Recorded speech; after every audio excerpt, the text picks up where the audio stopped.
Guys, இன்னைக்கு video எதை பத்தினா இந்த ஆன்லைன் சோஷியல் மீடியா ஸ்பேஸ் இருக்குல்ல, அதை எப்படி யூஸ் பண்றதுன்னு தெரியாமையே நம்மள சில பேர் யூஸ் பண்ணிட்டு இருக்கோம். அதுவும் முக்கியமா ஹேட்ரட வன்மமான கமெண்ட்ஸை ஸ்ப்ரெட் பண்ணிட்டு இருக்கோம். யூடியூப்ல கூட ஒரு அளவுக்கு கமெண்ட்ஸை மாடரேட் பண்ணிரலாம். ஆனா இந்த இன்ஸ்டாகிராம், ட்விட்டர் இருக்குல்ல, அதுல வர கமெண்ட்ஸை கண்ட்ரோலே பண்ண முடியாது. அவ்வளவு மோசமான கமெண்ட்ஸை, ஹேட்ரட வன்மத்தை பொது வெளியில ஃபேக் ஐடிஸை வச்சு காட்டிட்டு இருக்கோம். நான் பேசுறது எனக்கு ஏதோ தனிப்பட்ட முறையில வந்த கமெண்ட்ஸை பத்தி இல்லைங்க. நாட்டோட deputy NSA national security adviser Indian diplomat Vikram மிஸ்ரிக்கே இதான் நிலைமையா இருக்கு. ரீசெண்டா நடந்த இந்தியா பாகிஸ்தான் கான்ஃபிளிக்ட்ல ஒருத்தர் வந்து பிரஸ் அட்ரஸ் பண்ணுவார்ல, இந்தியா என்னென்ன முடிவுகளை எடுத்திருக்குன்னு சொல்லி பிரஸ் அட்ரஸ் பண்ணுவார்ல, அவரை ட்விட்டர்ல அடிக்கிறோம், ட்ரோல் பண்றோம். எந்த அளவுக்கு இந்த அபியூஸ் போயிருக்குன்னா, அவர் அபியூஸ் பண்ணிருக்கானுங்க, த்ரெட்டன் பண்ணிருக்கானுங்க, ட்ரைட்டர், தேச துரோகின்னு சொல்லியிருக்கானுங்க, கொலை மிரட்டல் விட்டுருக்கானுங்க. இதை தாண்டி அவங்க ஃபேமிலியோட அக்கௌண்ட்ஸ் எல்லாம் தேடுறானுங்க. தேடி அவங்க ஃபேமிலி அபியூஸ் பண்றானுங்க, ட்ரால் பண்றானுங்க, அவரோட பொண்ணை ட்ரால் பண்றானுங்க, அவரோட ஃபேமிலிக்கே த்ரெட்டன் கொடுக்குறாங்க. இன்னைக்கு நான் இந்த வீடியோ ஷூட் பண்ணும் போது அவரோட அக்கவுண்ட் ப்ரொடெக்டட் மோட்ல இருக்கு. சரி, இதை எதுக்கு ப்ரோ செஞ்சானுங்க, நம்மோட இந்தியன் டிப்ளமேட்டியே எதுக்கு ட்ரால் பண்ணானுங்க அப்படின்னு கேட்டீங்கன்னா, நம்ம எல்லாருக்குமே தெரியும், சனிக்கிழமை தான், மே 10ஆம் தேதி தான் முதல் முறையா இந்தியா பாகிஸ்தானுக்குள்ள சீஸ்ஃபயரை அனௌன்ஸ் பண்றாங்க. அதை அனௌன்ஸ் பண்ணது யாருன்னா விக்ரம் மிஸ்ரி அவர்கள் தான். இவர் தான் பிரஸ் கிட்ட என்ன சொல்றாருன்னா, பாகிஸ்தானோட DGMO, director general of military operation, நம்ம இந்தியாவோட DGMOட பேசினாங்க. இப்போதைக்கு ரெண்டு சைடும் ஃபயரிங்கையும் சரி, மிலிட்டரி ஆக்ஷன்ஸையும் சரி, ஏர், சி, லேண்ட்னு எல்லாத்துலயும் நிறுத்துறதா பேசியிருக்காங்க. இது அடுத்த பேச்சுவார்த்தை மே 12ஆம் தேதி வரைக்கும் நீடிக்கும்னு சொல்லி அனௌன்ஸ் பண்ணிட்டாரு. Director General of Military Operations of Pakistan called the Director General of Military Operations of India at 15:35 hours earlier this afternoon. It was agreed between them that both sides would stop all firing and military action on land and in the air and sea with effect from 1700 hours Indian Standard Time today.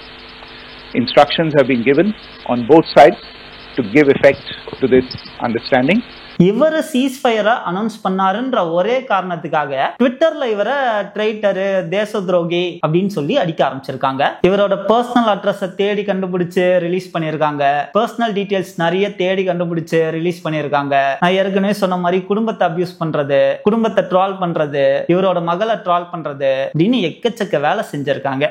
நம்ம ஒன்னு புரிஞ்சுக்கணும், நிறைய பேர் இந்த கான்ஃபிளிக்ட miss understand பண்ணிடுறீங்க. நம்மளோட சேனல்ல ஏற்கனவே நிறைய வாட்டி சொல்லியிருக்கோம், இந்த கான்ஃபிளிக்ட்ல இந்தியாவுக்கும் பாகிஸ்தானுக்கும் எந்த தனிப்பட்ட பிரச்சனையும் கிடையாது. இந்தியாவுக்கு பாகிஸ்தானோட மக்களையும் சரி, மிலிட்டரியும் சரி அடிக்கணும்ன்ற அவசியமே கிடையாது. இந்தியாவுக்கு இருக்க ஒரே பிரச்சனை என்னன்னா டெரரிசம் தான், தீவிரவாதம் மட்டும்தான். அதனாலதான் ஆபரேஷன் சிந்தூரோட முதல் நாள்ல நம்ம பாகிஸ்தானோட மிலிட்டரி ஃபெசிலிட்டியும் அடிக்கல, சிவிலியன்ஸையும் அடிக்கல. அதுக்கு பிறகு அவங்க நம்மோட சிவிலியன்ஸை அடிக்க ட்ரை பண்ணதுனாலதான், நம்மோட மிலிட்டரி ஃபெசிலிட்டிஸையும் இன்ஸ்டாலேஷன்ஸையும் அடிக்க ட்ரை பண்ணதுனாலதான் நாம அவங்களோட மிலிட்டரி இன்ஸ்டாலேஷன்ஸை அடிக்க வேண்டியதா போச்சு. சோ இந்தியாவோட நோக்கம் பாகிஸ்தானை எதிர்த்து போருக்கு போறது இல்ல. நிறைய பேர் இங்க என்ன நினைச்சிட்டு இருக்காங்கன்னா, கான்ஃபிளிக்ட டீஎஸ்கலேட் பண்ணிட்டாலே அது இந்தியாவோட வீக்னஸ் காட்டுறதா நினைச்சிட்டு இருக்காங்க. நமக்கு கான்ஃபிளிக்டே பாகிஸ்தான் என்ற நாடோட கிடையாது, அந்த நாட்டுக்குள்ள இருக்க டெரரிஸ்ட் கிட்ட மட்டும்தான். அதுவும் அந்த டெரரிஸ்ட் பலூச்சில சுத்திட்டு இருந்தானா நம்ம கவலைப்பட்டிருக்கவே மாட்டோம். நம்ம நாட்டுக்கு வந்து நம்ம நாட்டு மக்களை அடிக்கிறதுனால தான் நாம ரெஸ்பான்ஸ் பண்ண வேண்டியதா இருக்கு. ஏன்னா இவ்வளவு நாள் நடந்த அட்டாக்ல பாகிஸ்தான் அவங்கள கண்ட்ரோலே பண்ணல, அதுக்கு பதிலா அவங்கள நர்ச்சர் பண்ணிட்டு இருக்காங்க.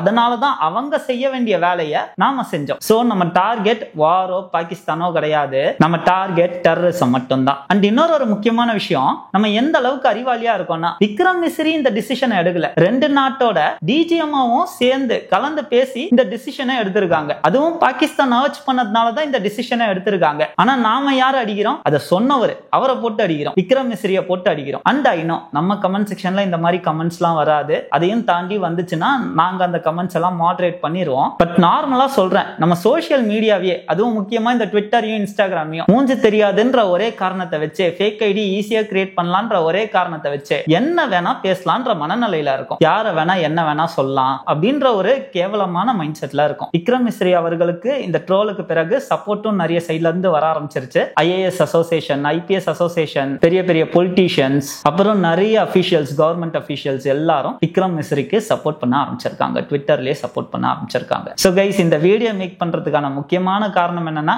கொஞ்சம் உங்களோட கமெண்ட்ஸை, அந்த மாதிரி கமெண்ட்ஸை போடுறவங்களை மட்டும்தான் மென்ஷன் பண்றேன், நாகரிகமா போடுங்க. ஏன்னா அந்த கமெண்ட் உங்களை தான் ரிஃப்ளெக்ட் பண்ணுது. ஏன்னா அந்த கமெண்ட் நீங்க கை காட்டுற நபரை பத்தி பேசல, அதுக்கு பதிலா உங்களை பத்தி தான் அந்த கமெண்ட் பேசுது. நீங்க எவ்வளவு நாகரிகமான நபர், உங்க மூளைக்குள்ள என்ன மாதிரியான தாட்ஸ் இருக்கு, என்ன நல்லா ஓடிட்டு இருக்குன்னு போட்டு உடைச்சிருது. அதனால அவ்வளவு டாக்ஸிக்கா நம்ம இருக்க வேண்டிய அவசியம் இல்லைன்னு நினைக்கிறேன். நன்றி, வணக்கம்.